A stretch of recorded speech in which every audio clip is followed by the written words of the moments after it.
Sir 11th class के जब बच्चों के पेपर हुए, सब्जेक्ट बच्चों ने अगर फॉर एग्जांपल हिंदी रख लिया तो उनका वहाँ पे उर्दू निकला सर। कि 3 मेंबरी कमेटी बनी सर, वो हमें नहीं पता 3 मेंबरी कमेटी कब बनी और क्या हुआ सर। वो बनी 3 मेंबरी कमेटी तो यहाँ पे आए और इन्होंने कुछ मतलब गोल मोल करके भेज दी सर। उन्होंने मतलब पैसा खिलाया होगा, जो भी किया हमें कोई पता नहीं।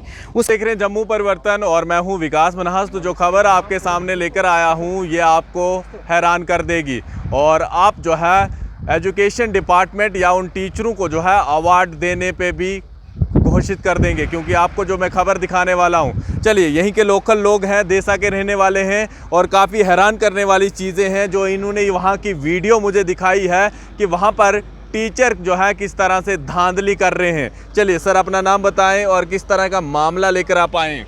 सर सबसे पहले तो मैं आपका धन्यवाद करता हूं जो अपना कीमती वक्त लेके हमारे पास आई और हमारी बात सुनने के लिए, और ये बात आप एडमिनिस्ट्रेटिव डिपार्टमेंट वहां तक पहुंचाओगे। तो सर सबसे पहले मैं ये कहना चाहता हूं कि हमारे वहां पे हाई सेकेंडरी स्कूल जो ये है हाई सेकेंडरी स्कूल मलान में है, वहाँ पे सर एक टीचर है, वो है नंदकिशोर जी। उन्होंने हमारे साथ बहुत नाइंसाफ़ी की।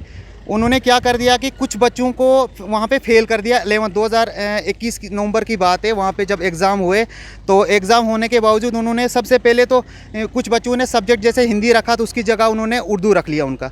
तो बच्चों ने पेपर, अब जो बोर्ड से आएगा रोल नंबर तो उसी के तहत देना होगा, तो उसमें बच्चे फेल हो गए। उसके बावजूद उन्होंने सबसे पहले सर उन्होंने एक बात सबसे गलत क्या की कि उनकी एक भाभी थी वहाँ पर, उनकी एडमिशन वहाँ पर थी सर। तो इस चीज़ का हमें पहले मालूम नहीं था। कोरोना टाइम में एडमिशन उन्होंने उनकी करवाई थी। तो जब उनका पेपर लिया, हमें नहीं पता, वो उस टाइम सर हॉस्पिटलाइज थी। वो मेरे पास पूरा सबूत है, वो मैं आपको पूरा मतलब दिखाऊंगा सर। तो जब वो वहाँ पे पेपर हुए तो वो सर हॉस्पिटलाइज थी 16 दिसंबर 2021 को सर वो जम्मू हॉस्पिटल में एडमिट हुई है सर। जो पेपर हैं वो 11 तारीख से चल रहे हैं। 16 को एडमिट हुई है, 17 को सर वहाँ पे बच्चा हुआ है उसको, तो 18 को डिस्चार्ज हो रही है सर। तो वहाँ पे क्या हो गया कि डिस्चार्ज होने के बावजूद सर जब रिज़ल्ट निकला सर, वो स्कूल की टॉपर है वहाँ पे। तो इस बारे में हमने जब नंदकिशोर सर से पूछा कि सर ये कैसे टॉपर है, उन्होंने यही जवाब दिया कि नहीं जी ये यहाँ पे थी, ये है, नहीं जी इन्होंने पेपर दिया। लेकिन वहाँ के सर लोग भी हैं, वहाँ के जो बच्चे स्कूल के वो गवाही दे रहे हैं कि इस लड़की ने यहाँ पे पेपर बिल्कुल नहीं दिया था सर। तो उसके सर हमारे पास हॉस्पिटल के रिकॉर्ड है, सब कुछ है सर। इस बारे में सर हमने सबसे पहले आरटीआई जम्मू जो बोर्ड है वहाँ पे आरटीआई लगाई। उन्होंने वहाँ पे आरटीआई का जवाब दिया कि एक लड़की का पर्सनल डाटा जो होता है वो आपको नहीं दे सकते, आप इस बारे में कंप्लेन करो। सर इस बारे में हमने कंप्लेन की director of school education Jammu, principal secretary of Jammu और लीगल सेक्रेटरी जो बोर्ड का होता है उसको हमने मतलब कंप्लेन की। तो कंप्लेन के बावजूद उन्होंने जब उस बारे में एक्शन लिया सर, उसकी 3 मेंबरी कमेटी बनी सर। वो हमें नहीं पता 3 मेंबरी कमेटी कब बनी और क्या हुआ सर। वो बनी 3 मेंबरी कमेटी तो यहाँ पे आए और इन्होंने कुछ मतलब गोल मोल करके भेज दी सर। उन्होंने मतलब पैसा खिलाया होगा, जो भी किया हमें कोई पता नहीं। उसके बावजूद क्या हुआ कि हमें बोर्ड से एक दिन चिट्ठी निकलती है कि आप यहाँ पे आ जाओ तो आप अपना सबूत बताओ। मतलब जब सर सबूत वहाँ पे गए तो वहाँ पे हमने बताया सर हमारे पास ये सबूत है, सब कुछ है। उन्होंने बोला जो नंदकिशोर, हमने वहाँ पे इल्ज़ाम लगाया था कि इसका रिलेटिव है। नंदकिशोर ने वहाँ पे लिख के जवाब दिया कि जो लड़की है और इसका मेरा कोई रिलेशन नहीं है, मैं जम्मू में रहता हूँ। मतलब इतना झूठ बोल रहा है। और इसके बाद बोल रहा है कि जो हमारे मतलब इल्ज़ाम लगाए वो बिल्कुल गलत है।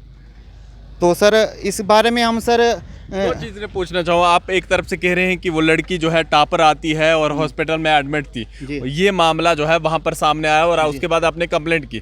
दूसरा मामला बताएं, वहाँ पर दूसरा क्या है? सर दूसरा मामला ये है कि जो हमारा हाई सेकेंडरी स्कूल मलान है सर 2016 से जब से वो नंदकिशोर वहाँ पे टीचर आया है, वहाँ स्कूल में तो इम्प्रूवमेंट कुछ नहीं हुई है सर। 2016 से आज तक जितनी फंड्स वगैरह जो आती है सर वो आज तक नहीं लगी। वहाँ पे इवन बच्चे काम कर रहे हैं, उसकी हमने वीडियो बनाई, सीओ साहब को भी दिखाई, उन्होंने कोई एक्शन नहीं किया। वो वीडियो क्लिप मैं आपको सबूत के तौर पर दे सकता हूँ सर। तो उसके बाद हमने आरटीआई ये लगाई थी सर 19/5/2022 को आरटीआई लगाई। सीओ साहब के पास गए, उन्होंने कोई रिप्लाई दिया। फर्स्ट अपील हमने 4/7 को कर दी सर। ये वीडियो भी हम आपको इस वीडियो में प्ले करके दिखाएंगे कि इस तरह से टीचर जो है बच्चों के हाथ में रस्सी और बेलचे पकड़ाकर काम करवा रहे हैं। ये सबूत ये लेकर आए हैं और उसी स्कूल का बताया जा रहा है कि हाई सेकेंडरी स्कूल जो मलान देसा है वहाँ का है। और तीसरी और एक और चीज़ बताऊँगा, और बताइए आप। सर इसके बाद वहाँ पे जो बच्चे हैं वहाँ से उनसे बच्चों से डबल फीस ली गई, वो भी मेरे पास क्लिप पड़ी है। जब वहाँ पे इंक्वायरी टीम आई उन्होंने दिया और उन्होंने माना कि जिससे मैंने डबल फीस गलती से ले ली वो वापस कर दूंगा। सर वो मान रहा है, डबल फीस बच्चों से ली गई। 11th क्लास का जब एग्ज़ाम हुआ कोविड-19 के दौरान सर, उस दौरान मतलब जहाँ जहाँ ये स्कूल थे उन्होंने गवर्नमेंट ने ऐलान कर दिया कि वहीं पे उनके सेंटर होंगे, कोई फीस वगैरह नहीं होगी। उस दौरान उसने 1000 रुपया फी बच्चे से लिया सेंटर के नाम पे सर, वो सबसे उन्होंने गलत किया। उसके बाद सर जब बच्चों की जब एडमिशन होती, फ़ी होती, उसमें हमारे पास सर कंप्यूटर नहीं है वहाँ पे, बिजली नहीं है वहाँ पे, प्रॉस्पेक्टस नहीं है वहाँ पे। उसके बाद इवन की गर्ल्स का जो लड़कियाँ होती हैं उनकी गवर्नमेंट फ़ीस माफ़ करती है, वो हमें कोई कंसेक्शन नहीं हुई। जो टोटल फ़ीस होती है वही टोटल फ़ीस बच्चों से ली गई, डबल फीस भी ली गई कुछ बच्चों से। और उसके बाद जो जितनी फ़ीस टोटल होती है कंसेक्शन होती है वो कोई कंसेक्शन नहीं, वो फ़ीस सर उनसे ली गई। उसके बाद सर 11th क्लास के जब बच्चों के पेपर हुए, सब्जेक्ट बच्चों ने अगर फॉर एग्जांपल हिंदी रख लिया तो उनका वहाँ पे उर्दू निकला सर पेपर के दौरान, वो उन्होंने गलती करी। उसके बाद 2020 में सर कुछ प्राइवेट बच्चे वहाँ पे फेल होने के बाद, प्राइवेट थे उनके फॉर्म भरे जाने थे सर, उसमें से कम 15-20 बच्चे ऐसे हैं उन्होंने उनका एग्ज़ाम फॉर्म नहीं भरा सर, उनका साल भी ज़ाया हो गया सर। वो बच्चे, वो माँ बाप खुद रो रहे हैं सर, क्या करेंगे, गरीब है। सबसे पहले तो हम सर रोड से 10 किलोमीटर दूर रहते हैं, नहीं हमारे पास बिजली है, नहीं रोड है, कुछ नहीं है सर हमारे पास। लेकिन सर वहाँ पे जो टीचर वो भी करप्शन कर रहे हैं, तो सर हम क्या करेंगे। उसके बाद सर मिड डे मील है वहाँ पे सर, जो मिड डे मील है वो प्रॉपर बिल्कुल नहीं चल रही है सर। वहाँ पे गेई का प्रिंसिपल हाई सेकेंडरी का वहाँ पे आया हुआ था, उन्होंने वहाँ पे मतलब सब कुछ देखा सर, वो भी वीडियो हमारे पास, वो भी सर हम आपको सबूत के तौर पर दे सकते हैं सर। उसके बाद कोविड-19 के दौरान सर जो भी राशन वहाँ पे आया हुआ था वो उन्होंने डिस्ट्रीब्यूट नहीं किया। वो इसलिए नहीं किया कि वो बचा के जो नया राशन आता, हो सकता है डीलरों के साथ मिलके वो वहाँ से खाना चाहते थे। उसकी क्लिप पे 15 से 1800 क्वांटल राशन वहाँ पे पड़ा हुआ, सड़ा हुआ, वो बच्चों को खिला रहे हैं सर। तो उसके बाद सर वहाँ पे एक VLCC कमेटी होती है सर, VLCC कमेटी के जो बंदे हैं वहाँ पे, जब हमने बोला नाम बताओ, आज तक तो किसी को पता नहीं। जब नाम बताया लोगों ने सामने बोला कि हम तो है ही नहीं, जब से आप आए हो हम नहीं हैं, हमसे आज तक कोई साइन नहीं लिया गया। VLCC कमेटी भी वहाँ पे गायब है। उसके बाद जो वहाँ पे सर सरपंच और नायब सरपंच है, सबसे पहले तो नायब सरपंच के घर में इसके नंदकिशोर जी का डेरा वगैरह रहता था सर, उन्होंने भी उसका साथ दिया सर। उसके बाद सरपंच के घर में सर डेरा वगैरह रखा हुआ है, उन्होंने भी उसका साथ दिया। इस वजह से सर उन्होंने मतलब हमारा बेड़ा गर्क कर दिया स्कूल का। 400 बच्चों का सर ये मसला है, एक पर्सनल बच्चे का मसला नहीं सर। एक और चीज़ आपको बता दूं, जो इन्होंने वीडियो वहां से लेकर आए हैं उनमें से मैं आपको वीडियो की हालत जब आप देखेंगे कि किस तरह से राशन को जो है किस तरह से वाटर टैंक के अंदर रखा है, वो भी स्कूल के बाहर। और ये कह रहे हैं कि लगभग 2 साल से वो राशन वहीं पे पड़ा है। अगर गलती से उस राशन में कोई जहर मिला दे या कोई ऐसी चीज़ मिला दे जिससे बच्चों की सेहत खराब हो, या फिर पुराना राशन लगभग 2 साल पुराना जो है किस तरह से बच्चों को खिलाया जा रहा है। और एक और वीडियो जिसमें प्रिंसिपल खुद दाल को चेक कर रहे हैं पतीले के ऊपर ढक्कन उठाकर, और सिर्फ पानी उसके ऊपर से दिख रहा है, और वो भी मामला है। और तीसरी वीडियो जो है बच्चों से किस तरह से स्कूल में काम करवाया जा रहा है। सर आपने कहा कि मेरे पास तमाम सबूत हैं और तमाम चीज़ें हैं, अगर कोई भी वेरिफिकेशन हो या कोई भी चीज़ें हो, मतलब आप बिल्कुल तैयार हैं? सर मैं ये कहना चाहता हूँ DC साहब से, ZDO साहब से, गवर्नर साहब से ये कहना चाहता हूँ, अगर मैंने ये गलत एलिगेशन लगाए हैं आप मेरे पे FIR काटिए और मैं अंदर जाने के लिए तैयार हूँ। अगर ये सही सबूत हैं सर, इस पे एक्शन होना चाहिए सर। सबसे पहले हमारे पास सर रोड नहीं है, उस चीज़ से महरूम है। हमारे पास बिजली नहीं है सर, हमारे पास डॉक्टर नहीं है सर, हमारे पास सर वहाँ पे जो आंगनबाड़ी सिस्टम वो फंक्शन नहीं कर रही है सर। सबसे बड़ी बात है वहाँ के जो सरपंच हैं सर, नायब सरपंच है, जो लंबरदार, उनके बच्चे सर सिटी में पढ़ रहे हैं, तो वहाँ पे जाकर वो करप्शन करें, उनको कुछ चटनी पूछना चाहूँगा। रिसेंटली इलेक्शन हुए थे DDC के, और मुझे लगा पहली बार हमारे डोडा में अगर कहीं हेलीकॉप्टर गया तो देसा के उन एरियो में जो है हेलीकॉप्टर से पोलिंग बूथ को उतारा गया। क्या कहना चाहेंगे यहीं से जितेंद्र सिंह को और तमाम उन लोगों को, क्या कहना चाहेंगे? क्योंकि वो लोग इलेक्शन करवाने के लिए, आपसे वोट लेने के लिए हेलीकॉप्टर भेजते हैं। जब इस तरह की हालत आपके स्कूलों में है, आप चाहते हैं कि हमारे बच्चे पढ़कर बाहर निकले, तो क्या कहना चाहेंगे? सर मैं इस बारे में यही कहना चाहता हूँ, देखो पॉलिटिक्स के रिलेटेड अगर मैं बात करूँगा तो जितनी पार्टियाँ भी सर आज तक हमारे देश में आई, फारूक अब्दुल्ला भी वहाँ पे उतरा सर, जतिंदर जी भी उतरे हैं सर, और भी उतरे हैं। मतलब हर पार्टी का जो भी दावेदार है वो इलेक्शन टाइम पे हमारे पास आते हैं।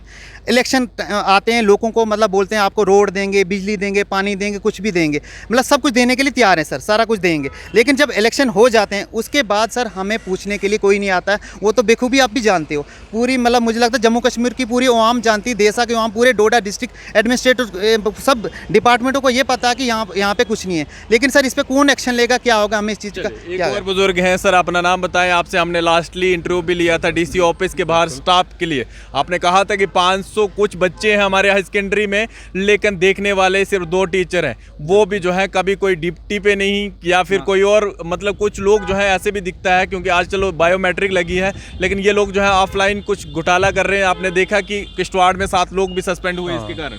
Thank you sir. आपके माध्यम से मैं एडमिनिस्ट्रेशन को और सीओ साहब को कहना चाहता हूँ कि 500 कुछ बच्चे मलान हायर सेकेंडरी में हैं और उधर टोटल टीचर 3-4 आज हैं। 8वीं क्लास तक स्टाफ पूरा नहीं है और एडमिनिस्ट्रेशन सिर्फ तमाशा बनकर बैठ गई है। इतना घोटाला है कि पूछो नहीं। वहाँ पर इतना राशन ज़ाया हो रहा है, टैंकों में भरा हुआ, बोरियों में भरा है, जो चूहा बिल्लियाँ वगैरह वहाँ खाती है। और वही राशन अब बच्चों को अगर खिलाया जाए कुछ भी इन्फेक्शन हो सकता है।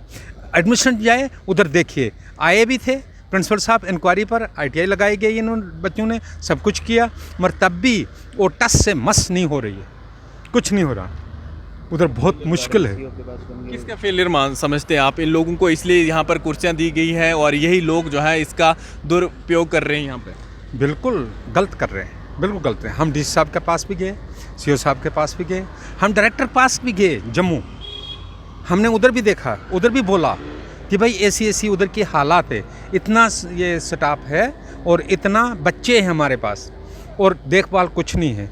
बच्चों के हाथ में क्या गिनती और बेलचा दिया जाता है, उससे थोड़ा बहुत काम कराया जाता है। अंदर की इतनी खस्ता हालात है जो कि प्रिंसिपल गई ने खुद आकर देखा है, इंक्वायरी पर आए और देखा है। आप सीओ के पास गए थे, क्या कहा उन्होंने? सर सीओ के पास लगभग मैं 5 महीने से कंटिन्यू जा रहा हूँ, लगभग ज़्यादा नहीं ज़्यादा 20 बार मैं सीओ साहब के पास गया हूँ, यानी कि एक हफ्ते में 3 बार गया। सर आप कल क्या सर कल मैं जब सीओ साहब के पास गया, उनको मैंने बताया सर आप हमें RTA का जवाब दो। उसके बाद हमने बताया कि आपको हमने वीडियो दिखाई, राशन की वीडियो दिखाई, बच्चों के काम की वीडियो दिखाई, तो इसका क्या एक्शन? उन्होंने बोला नहीं जी वीडियो से क्या एक्शन होना है।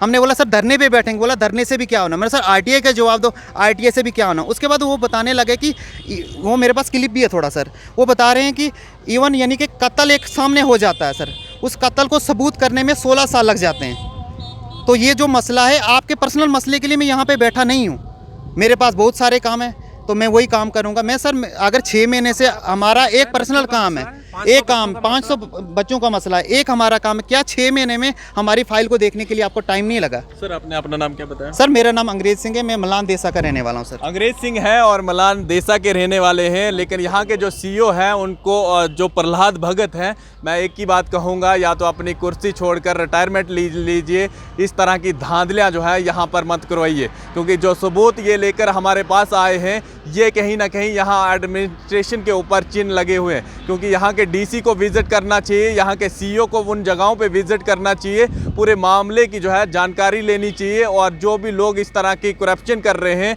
या इस तरह का घोटाला कर रहे हैं और इस तरह से बच्चों से वहाँ पर फीस ली जा रही है गवर्नमेंट स्कूल के अंदर, जिस तरह से ये लोग जो है वहाँ का सबूत लेकर आए हैं। और CEO का बयान देख लीजिए, जब इन्होंने कहा कि हम धरना करेंगे तो CEO कहता है तो फिर क्या होगा, फिर और क्या होगा। मतलब किस तरह से रिस्पॉन्सिबिलिटी लेने की जिम्मेवारी नहीं समझते। उम्मीद करेंगे ऐसे जैसे अफसरों को यहाँ से बदल लेना चाहिए, ताकि यहाँ के लोगों को जो दिक्कत का सामना करना पड़ रहा है, एक तो इनकी बदकिस्मती इतनी है कि वहाँ पर ना लाइट है और ना ही रोड है और ना ही हॉस्पिटल की कोई फैसिलिटी है, और 500 कुछ बच्चे जो हैं इनके हाई सेकेंडरी स्कूल में पढ़ते हैं।